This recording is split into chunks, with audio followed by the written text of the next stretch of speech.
Police કર્મીઓ હજીરામાં પથ્થરમારો કરનારા શ્રમિકો સાથે ધૂળી રમ્યા મિત્ર ભાવ દાખવી લોકોના દિલ જીત્યા. કહેવાય છે કે પોલીસ પ્રજાનો મિત્ર છે અને આ સૂત્રને સુરત પોલીસે આજે હજીરામાં સાર્થક કરી બતાવ્યું છે.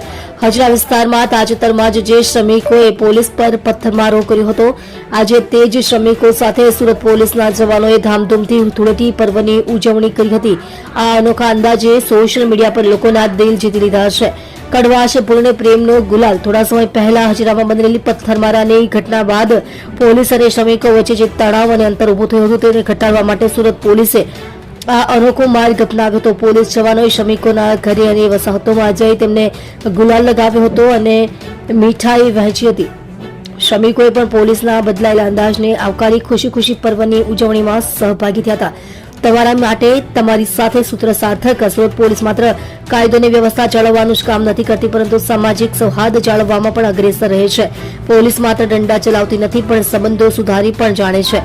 આ વાત આજે હજીરાના શ્રમિકોએ અનુભવી હતી. આ પ્રયાસથી પોલીસ અને જનતા વચ્ચેનો વિશ્વાસ ફરી મજબૂત થશે તેવી આશા વ્યક્ત કરવામાં આવી રહી છે. સોશિયલ મીડિયા પર સુરત પોલીસના આ ગાંધીગીરી અંદાજની ભારે પ્રશંસા થઈ રહી છે.